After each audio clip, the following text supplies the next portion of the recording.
اور نہ صرف یہیں ہو کر رہ گئے بلکہ انہوں نے ایک ایسے سماج میں جہاں پر کوئی تہذیب نام کی چیز نہیں تھی، کوئی تمدن نام کی چیز نہیں تھی، جہاں کا رہن سہن ایک وحشیانہ انداز کا رہن سہن تھا، جہاں انسانوں کے درمیان میں تفریق اور تقسیم کی جاتی تھی، ذات کے بھید بھاؤ نے بعض لوگوں کو جانوروں سے بدتر زندگی گزارنے پر مجبور کر دیا تھا، عورت کو ایک انسانی یعنی جان تصور نہیں کیا جاتا تھا۔ ایسے ماحول کے اندر مسلمان آئے اور مسلمانوں نے آ کر دین اسلام کی تعلیمات اور توحید کے عقیدے کو اس طریقے سے یہاں کے لوگوں کے ذہنوں میں راسخ کیا کہ آپ دیکھتے ہیں کہ ہندوستان مسلمان دور میں جو دور وسطیٰ کا دور کہلاتا تاریخ میں ایک بہت ہی تہذیب یافتہ ملک کی حیثیت سے دنیا کے نقشے پر ابھرتا ہے۔ تو آج ضرورت اس بات کی ہے کہ جو لوگ پروپیگنڈا کر رہے ہیں کہ مسلمان محب وطن نہیں ہے، مسلمانوں کے اندر اپنے وطن سے محبت کا جذبہ نہیں پایا جاتا ہے، تو ان کو یہ بتانے کی ضرورت ہے کہ آج جو باتیں کہی جا رہی ہے، جو غلط قسم کے پروپیگنڈا کیا جا رہا ہے، اس کی حقیقت کیا ہے، اس کے پیچھے کون سا ذہن کار فرما ہے، اور اس کے پیچھے وہ کون سے عناصر ہے جو یہ چاہتے ہیں کہ یہاں کی اکثریت اور اقلیت، یہاں کے ہندوؤں اور مسلمانوں کے درمیان میں تفریق پیدا کر کے اس قسم کی غلط باتیں پھیلا کر اپنے حقیر مفادات کی تکمیل کر سکیں۔ لہٰذا ان محافل کا ایک مقصد تو عامت المسلمین کے حلقوں میں یہ بات پہنچانا ضروری ہے کہ مسلمان اس ملک میں آئے تو انہوں نے اس ملک کو سجایا، اس ملک کو سنوارا، اور اس ملک کے اندر جو کچھ بھی ترقی آج آپ کو نظر آتی ہے اور جو کچھ بھی یہاں پر امن و سکون کی کیفیت پائی جاتی ہے، یہ دراصل مسلمانوں کی دین ہے۔ اور دوسری طرف ان لوگوں کو جو اس غلط فہمی کا شکار ہے یا دیدہ دانستہ طور پر اس قسم کا پروپیگنڈا کرتے ہیں، ان کو یہ بتانے کی ضرورت ہے کہ پوری تاریخ کی کتابوں کو آپ پڑھ لیں تو آپ کے ان باتوں کی کوئی صداقت نہیں ملتی ہے، اس میں کسی قسم کی کوئی سچائی آپ کو نظر نہیں آتی ہے۔ آپ جانتے ہیں کہ کسی گروہ کا جو بہت ہی محدود تعداد میں ہو، مسلمان کبھی بھی اس ملک میں اکثریت میں نہیں رہے، کبھی بھی مسلمانوں کی اتنی بڑی تعداد یہاں پر نہیں رہی کہ وہ یہاں کے دوسرے لوگوں پر غلبہ حاصل کر سکے، لیکن آپ جانتے ہیں کہ اتنی مختصر تعداد اور اتنی بڑی اکثریت پر حکمرانی کرتی ہے، 1-2 سال نہیں 800 سال تک۔ تو آپ جانتے ہیں یہ حکمرانی یا یہ حکومت جبر کے ذریعے، ظلم کے ذریعے 100-200 سال سے زیادہ قائم نہیں رہ سکتی ہے، کیونکہ لوگ بغاوت پہ اتر آ جاتے ہیں، لوگ جو ہے نا حکومت کے خلاف میں سازشیں کرنے لگتے، تو معلوم یہ ہوتا ہے کہ مسلمانوں کے حکمرانوں نے رعایا پروری کے ذریعے، انصاف پروری کے ذریعے اور لوگوں کی فلاح و بہبود کے کام کر کے ان کے دلوں کو جیتا، اور اس کے ذریعے سے انہوں نے یہاں پر حکومت کی، اور اس کا نتیجہ یہ ہوا کہ اتنے طویل عرصے تک مسلمانوں کی یہاں پر حکمرانی رہی۔ چنانچہ میں آپ کے سامنے کچھ تاریخی واقعات کو رکھنا چاہتا ہوں جس سے یہ بات آپ کے سمجھ میں آسانی آ سکتی ہے کہ مسلمان کس طریقے سے یہاں پر حکومت قائم کیے ہیں۔ سب سے پہلی بات تو یہ ہے کہ آج ہمارے پاس یعنی وہ حوالے موجود ہیں جو آزادی سے پہلی جو تاریخ لکھی گئی ہے یا آزادی کے فوری بعد تاریخ کے حوالے ہم کو ملتے ہیں، ورنہ گزشتہ 10-15 سال سے جو تاریخ کی کتابیں آ رہی ہیں وہ ساری مسخ شدہ کتابیں ہیں، تاریخ کو مسخ کر دیا گیا، حقیقی واقعات کو ہٹا دیا گیا اور ایسے واقعات کو تاریخ کا درجہ دیا گیا جس کے ذریعے سے یہ ثابت کرنے کی کوشش کی جاتی ہے کہ مسلمانوں نے یہاں پر اپنا ظلم اور جبر کے ذریعے حکومت قائم کی ہے۔ ایک مورخ جس کا نام ہے، آپ جانتے ہیں کہ وہ انگریز مورخ تھا اور اس نے بہت کچھ تاریخ کے تعلق سے لکھا ہے، لیکن مسلم حکمرانوں میں سے ایک حکمران کا نام لے کر کہتا ہے کہ اس نے باضابطہ وصیت کی تھی اپنے بیٹے کو اور کہا تھا کہ جب بھی تم حکومت کرو گے تو تمہارے سامنے یہ بات ذہن میں رہنی چاہیے کہ میں حاکم اور خادم ہوں، میں بادشاہ نہیں ہوں، میں لوگوں پر اپنا حکم چلانے کے نہیں آیا ہوں، بلکہ میں عوام کا خادم ہوں اور عوام کا حاکم ہوں۔ اور اسی طریقے سے اس بادشاہ نے اپنے بیٹے کو یہ وصیت کی تھی کہ میری رعایا میں کسی سے مذہب کے سبب کوئی بے انصافی نہ ہو، یعنی کہ کسی کا مذہب الگ ہے، تمہارا مذہب الگ ہے، تو اس بنیاد پر تم ان کے ساتھ اگر کچھ بے انصافی کرو گے، کوئی ظلم کرو گے، تو کہتا ہے کہ کبھی تمہاری حکومت چل نہیں سکتی ہے، تمہاری حکومت کبھی کامیاب نہیں ہو سکتی ہے۔ پھر اسی طریقے سے آپ جانتے ہیں کہ ہمارے اپنے بہت ہی مشہور ایک مورخ ہیں لالا لجپت رائے جو خود مجاہد آزادی رہے ہیں اور جنہوں نے ملک کی آزادی کے اندر ابتدائی دور میں بہت بڑے کارنامے انجام دیے ہیں، ان کا ایک کوٹیشن ان کے اپنے اخبار میں شائع ہوتا ہے 7 جولائی 1920 کو۔ وہ لکھتے ہیں کہ مسلمانوں نے ہندوستان کو اپنا وطن بنا لیا، ہندوؤں پر انہوں نے بھرپور بھروسہ کیا، ان کو اعلیٰ ترین عہدوں پر مامور کیا اور کبھی قومی نفرت کا انہوں نے اظہار نہیں کیا، اور اپنے آپ اپنی حکمرانی کے ذریعے انہوں نے یہ ثابت کیا کہ وہ اس ملک میں صرف اس لیے نہیں آئے کہ یہاں کی زمین پر قبضہ کرے، بلکہ وہ اس لیے آئے کہ اس زمین میں سپرد خاک ہو کر ہمیشہ کے لیے یہیں ہو کر رہ جائے۔ چنانچہ آپ جانتے ہیں شمس الدین التمش سے لے کر بہادر شاہ ظفر تک حکمرانوں کی لمبی فہرست آپ کو ملتی ہے، اور ان میں کی اکثریت کہاں ان کا انتقال ہوا، کہاں وہ مدفون ہوئے، تو تاریخ بتاتی ہے کہ ان کا انتقال ہندوستان میں ہوا اور ہندوستان ہی میں وہ خاک پیوند ہو گئے، یہیں پر ان کو دفن کیا گیا۔ تو اس سے بڑھ کر آپ کو ثبوت کیا چاہیے؟ اس سے بڑھ کر یہ بتانے کی کیا ضرورت ہے کہ مسلمان محب وطن ہے، اور مسلمان کو جتنی محبت وطن سے ہے کسی اور سے نہیں ہے۔ آپ جانتے ہیں مسلمان کو وطن سے محبت کے تعلق سے ہمارے سامنے رسول کریم صلی اللہ علیہ وسلم کی وہ حدیث مبارکہ ہے۔ آپ صلی اللہ علیہ وسلم نے فرمایا کہ تمہارے لیے ضروری ہے کہ تم اپنی وطن سے محبت کرو، تم کبھی وطن سے بے وفائی مت کرو، کبھی تم وطن سے غداری مت کرو۔ چنانچہ آپ جانتے ہیں کہ جس وقت نبی کریم صلی اللہ علیہ وسلم کو کفار مکہ نے مکے سے نکلنے پر مجبور کر دیا اور مکہ چھوڑنے پر مجبور کر دیا، تو اس وقت آپ جاتے ہوئے آپ دیدہ تھے، آپ کی آنکھوں میں آنسو تھے، اور آپ مکے کو مخاطب کر کے کہہ رہے تھے اے مکہ تو مجھے بہت عزیز ہے، کیوں؟ اس لیے کہ تو میرا وطن ہے، اور پھر اے مکہ تو اس لیے بھی میرے لیے عزیز ہے کہ تو مرکز توحید ہے، کہ اللہ کا گھر یہاں پر تعمیر ہوا ہے، اور اس گھر کے ہم سب جو ہے نا شہدائی ہے، اور یہ مکے والے مجھے اس سے دور کرنا چاہتے ہیں۔ تو وطن کی محبت ایک فطری بات ہے۔ ہر شخص جو ہزاروں میل دور رہتا ہے اس سے آپ سوال کیجئے تو اس کا پہلا جواب یہی ہوگا کہ میں اپنے وطن کو آنا چاہتا ہوں۔ انسان اگر امریکہ میں ہے، سعودی عرب میں ہے، بیمار ہو جاتا ہے تو وہ یہ نہیں دیکھتا ہے کہ بھائی میرے پاس پیسہ ہے یا نہیں ہے، میرے پاس اور کوئی چیز ہے یا نہیں ہے، وہ یہ چاہتا ہے کہ میں اپنے وطن پہنچ جاؤں، میں اپنے خاندان میں رہوں، میں اپنے معاشرے میں رہوں، اور پھر جب میرا انتقال کا وقت آ جائے تو اسی مٹی میں دفن ہوں جس مٹی میں میرے اسلاف دفن ہوئے ہیں۔ تو یہ انسان کی فطرت ہے کہ وہ اپنے وطن سے محبت رکھتا ہے، اور تاریخ کے اندر ایسے بے شمار واقعات آپ کو ملتے ہیں کہ لوگوں نے اپنے وطن کے لیے اپنی جانوں کا نذرانہ پیش کیا ہے۔ مسلمانوں نے جو قربانیاں دی ہے اس کی ایک بڑی شاندار تاریخ آپ کے سامنے آتی ہے۔ آپ جانتے ہیں ڈگمبر آپ کے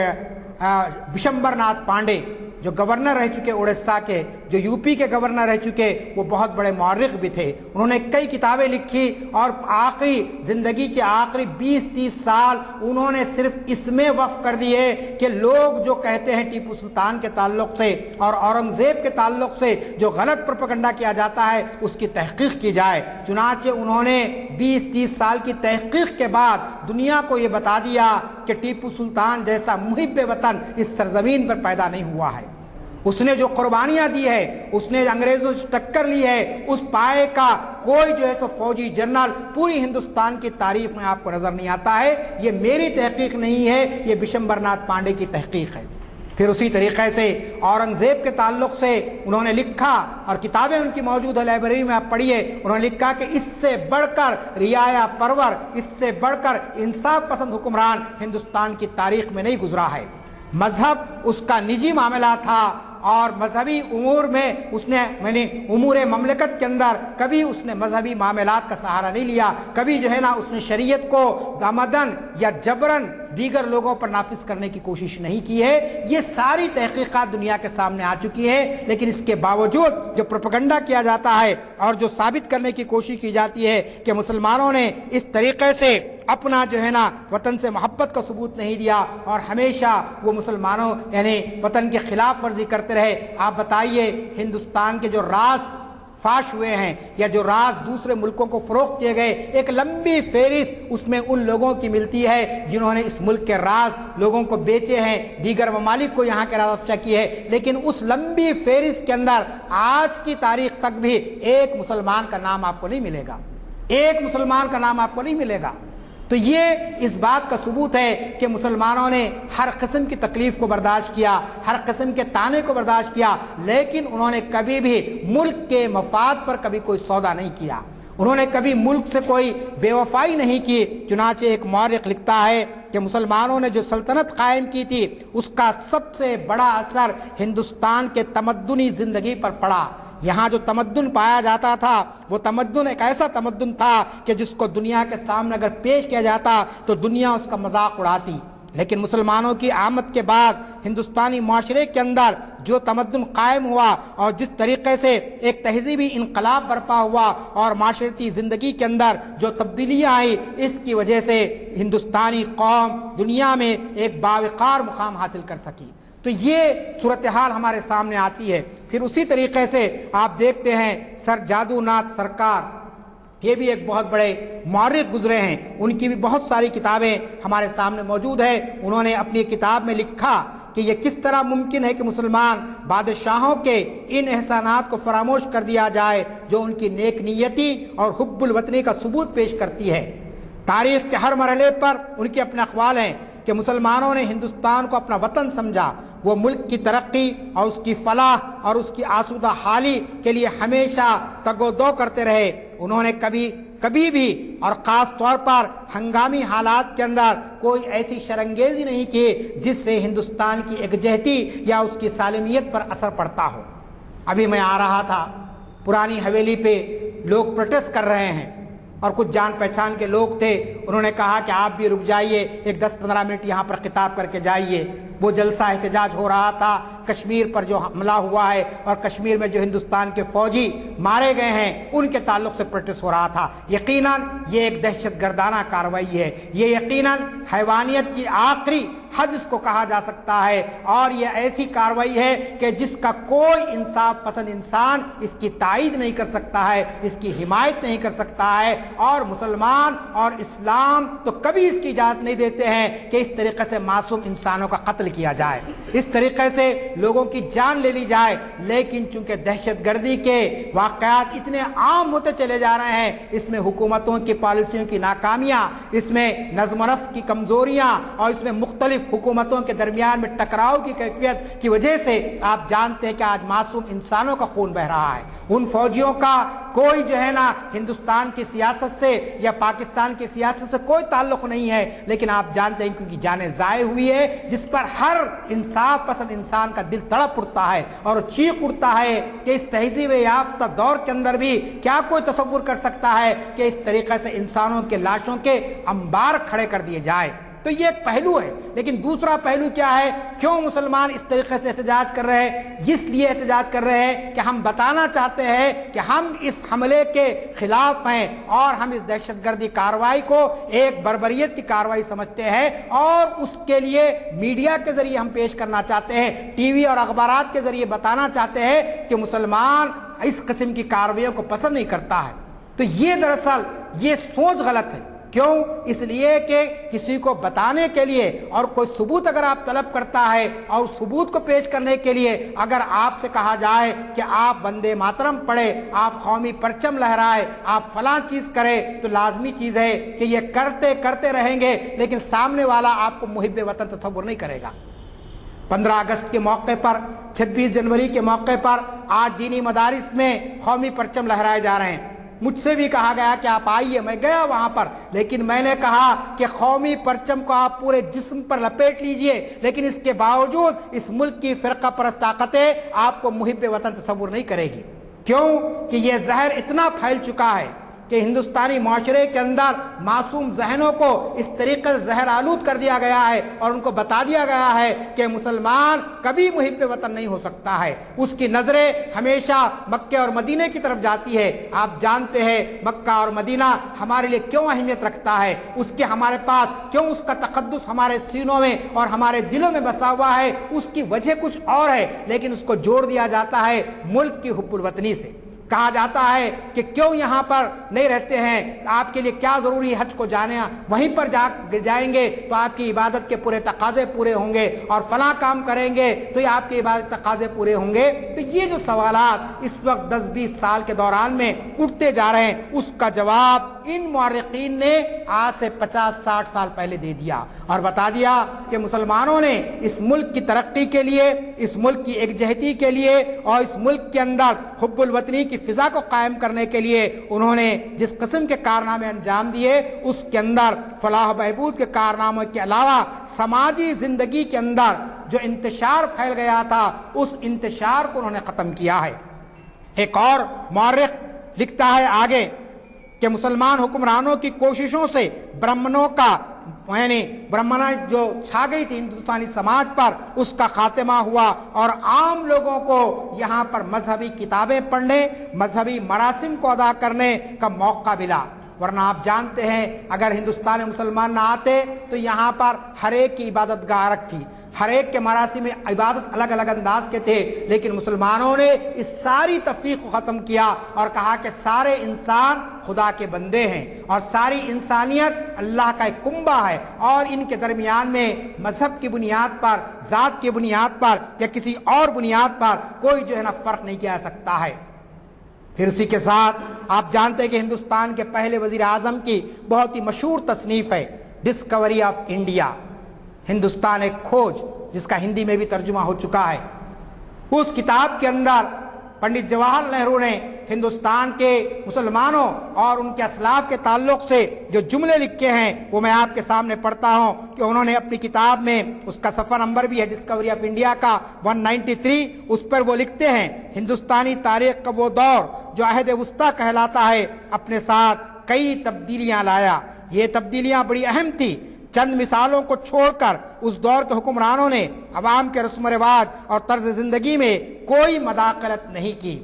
انہوں نے اپنے مذہب کو بزور طاقت کسی پر نافذ کرنے کی کوشش نہیں کی، بلکہ عہد وسطیٰ میں جو مذہبی رواداری پائی جاتی تھی اس کی مثالیں دنیا کے کسی اور ملک میں بہت ہی کم ملتی ہیں۔ یہ میرے نہیں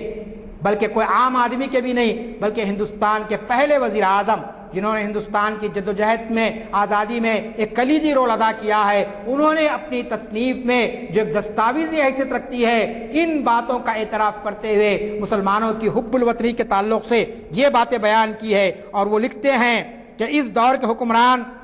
ہندوستان کو اپنا گھر سمجھتے تھے۔ ہندوستان اس دور میں بطور بدستور ایک آزاد ملک رہا۔ یعنی مسلمانوں کے دور کو آپ غلامی کا دور نہیں کہہ سکتے ہیں۔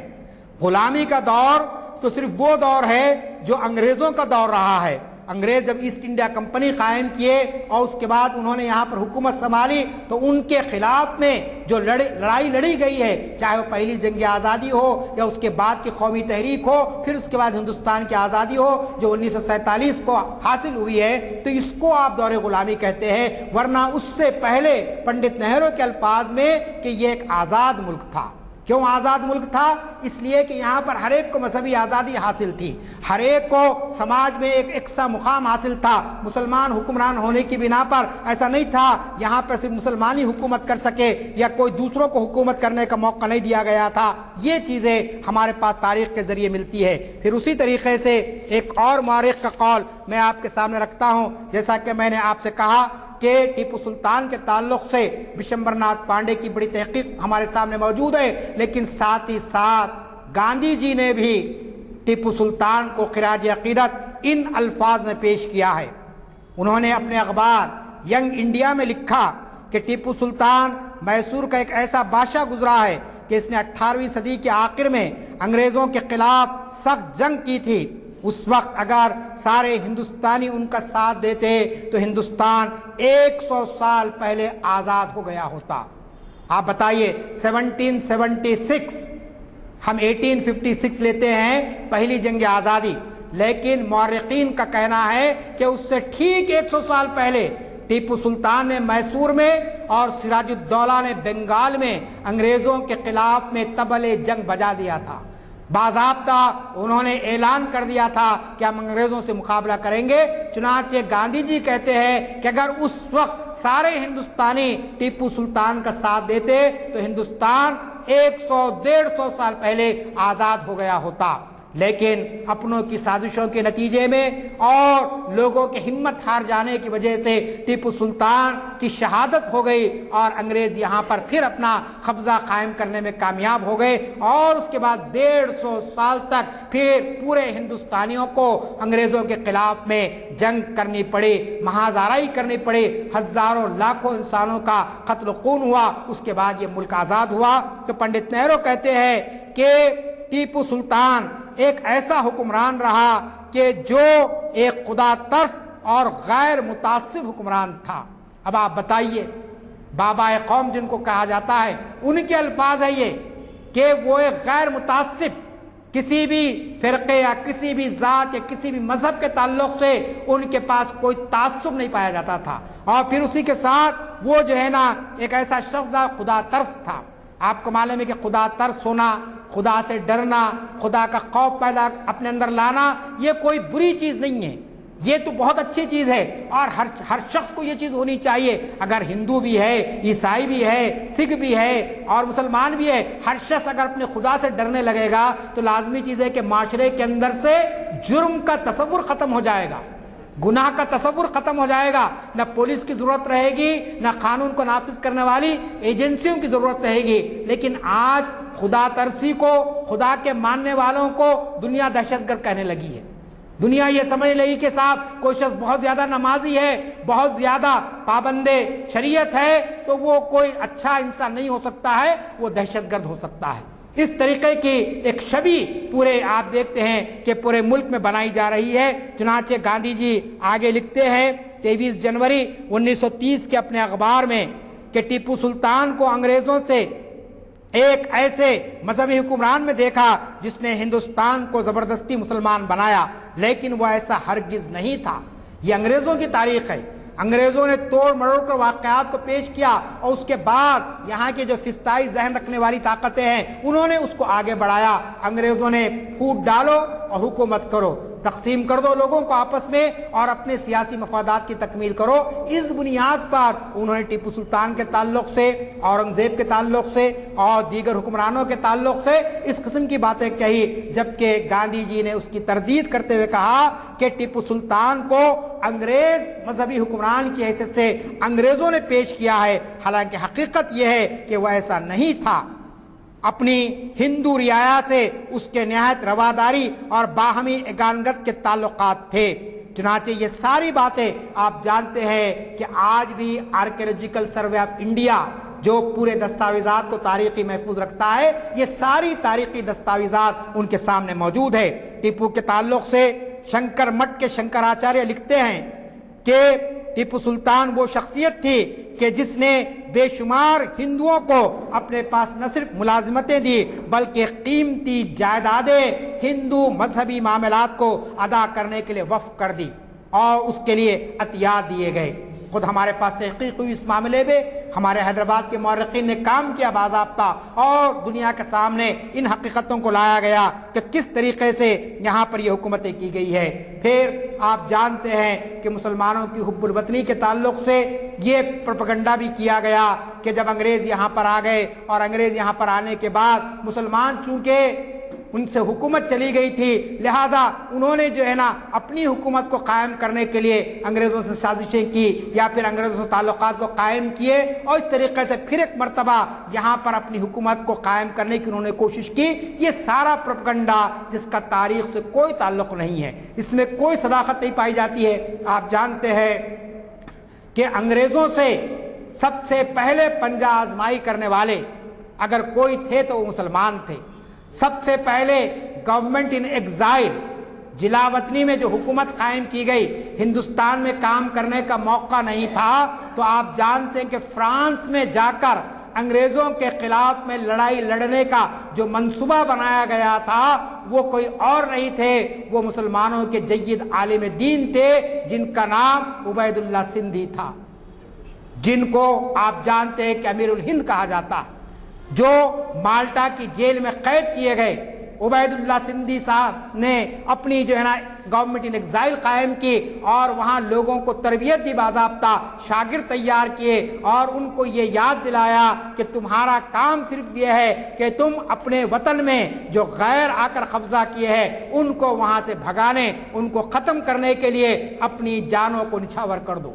آپ بتائیے یہ کتنا بڑا کارنامہ ہے۔ پھر اسی طریقے سے جنگ آزادی میں اس کے ابتدائی دور میں آپ دیکھتے ہیں تو کیسے جلیل القدر آپ کو مسلم یعنی مجاہدین آزادی کے نام ملتے ہیں۔ آج وہ سارے نام کو تاریخ سے نکال دیا گیا، لیکن لوگوں کے ذہنوں میں وہ نام آج بھی محفوظ ہے کہ کس طریقے سے انہوں نے اپنی قربانیاں دی، چاہے وہ خلافت مومنٹ ہو، چاہے وہ آپ کے ریشمی رومال مومنٹ ہو، یا اسی طریقے سے پھر اس کے بعد کا جو دور چلتا ہے، یہ سارے دور کے اندر مسلمانوں نے اپنی قربانیوں کا ایک نمونہ دنیا کے سامنے پیش کیا ہے۔ آپ جانتے ہیں ملک کی آزادی کے بعد بھی جو حملہ ہوا تو سب سے پہلا جو شہید ہونے والا تھا اس کا نام کوئی اور نہیں بلکہ حوالدار عبدالحمید تھا، جس نے ملک کی سرحدوں کی حفاظت کرتے ہوئے اپنی جان کا نذرانہ پیش کیا اور اپنی جان کو قربان کر دیا ملک کے لیے۔ اور آج یہ ملک جو فخر کے ساتھ اپنا سر بلند کر کے آج کسی بھی دشمن طاقت کو یہ کہنے کے موقف میں آیا ہے کہ ہم تم سے بدلہ لے کر رہیں گے، تو آخر اس کے پیچھے کون سی طاقت ہے؟ اس کے پیچھے وہ فوجی طاقت ہے، اور اس فوجی طاقت کو مضبوط کرنے والا کون ہے؟ اس کا نام بھی دنیا جانتی ہے اور آپ بھی جانتے ہیں، وہ نام ہے ہندوستان کے سابق صدر جمہوریہ ابوالکلام کا، اے پی جے عبدالکلام، کہ جنہوں نے ہندوستان کو ڈیفنس کی سطح پر اتنا مضبوط کر دیا کہ آج ہندوستان ایک سپر پاور طاقت بن گیا ہے۔ تو ایسی بے شمار واقعات ہم آپ کے سامنے رکھ سکتے ہیں، تعلیم کے میدان میں، فلاح بہبود کے معاملے میں، فن تعمیر کے معاملے میں، علم کے معاملے میں، شعر و شاعری کے معاملے میں، زندگی کا کون سا شعبہ ہے کہ جس کے اندر مسلمانوں نے اس وطن کے لیے کیا کچھ نہیں کیا ہے۔ کتنے اردو شعراء کے نام ہم گن سکتے ہیں کہ جنہوں نے انقلاب زندہ باد کا نعرہ دیا، جنہوں نے اس ملک کو آزاد کرانے کے لیے لوگوں میں جوش و جذبہ پیدا کیا اور اپنی شاعری کے ذریعے اور اپنے فن کے ذریعے اس کو جو ہے سو کامیابی عطا کی۔ تو ان ساری تفصیلات میں اب جانے کا موقع نہیں ہے۔ میں آپ سے یہ کہنا چاہتا ہوں کہ ہم کو کسی سے مرعوب ہوئے بغیر، کسی سے ڈر کر، کسی سے خوف کھا کر اپنی حب الوطنی کو پیش کرنے کی ضرورت نہیں ہے، لیکن اپنی قوم کو یہ یاد دلانے کی ضرورت ہے کہ اس ملک کو ہمارے آبا و اجداد نے، ہمارے اسلاف نے بہت کچھ دیا ہے اور اس پر ہم کو فخر کرنا چاہیے۔ اور یاد رکھ لیجئے، میں نے آغاز کیا تھا کہ تاریخ قوموں کا حافظہ ہوتی ہے، اور جو قوم اپنی تاریخ سے واقف نہیں ہوتی ہے وہ قوم صفحہ ہستی سے مٹا دی جاتی ہے،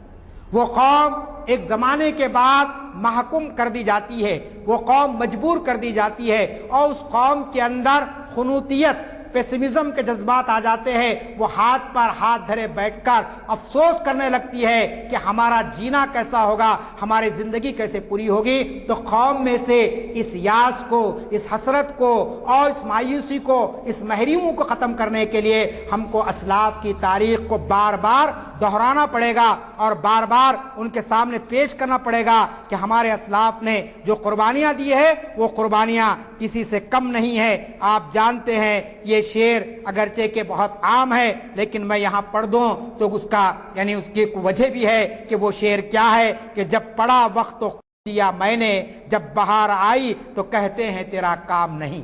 کہ آج صورتحال یہی ہے کہ ساری قربانیاں گئی، اب کہا جا رہا ہے کہ آپ چلیے یہاں سے جائیے، اگر وندے ماترم نہیں کہیں گے تو ہندوستان میں نہیں رہ سکتے ہیں، آپ فلاں نہیں کریں گے آپ کو ملک چھوڑنا پڑے گا۔ تو نہ ہم جانے والے ہیں، نہ ہم جو ہے نا اس ملک سے بے وفائی کرنے والے ہیں، ہم اس ملک کو سنوارنے، اس ملک کو ترقی کی طرف لے جائیں گے، اور آخری دم تک اس ملک کے وفادار رہ کر، اس ملک سے محبت کا اظہار کر کے ہم اپنے آپ کو یہ ثابت کریں گے کہ ایک مسلمان زندگی کے کسی مرحلے پر خوف یا ڈر کی بنیاد پر اپنی محبت کا اعلان نہیں کرتا، بلکہ اپنے دین کی بنیاد پر اپنے وطن سے محبت کا اظہار کرتا ہے۔ اسی لیے کسی شاعر نے کہا، اے وطن میں نے تجھے چاہا ہے پوجا نہیں ہے۔ تو ہم وطن کو پوجتے نہیں ہیں، ہم وطن کو چاہتے ہیں، اور اس وقت تک چاہتے رہیں گے جب تک کہ ہماری اور وطن کی ضرورت رہے گی۔ رب اغفر وارحم وانت خیر الراحمین، وآخر دعوانا ان الحمد للہ رب العالمین۔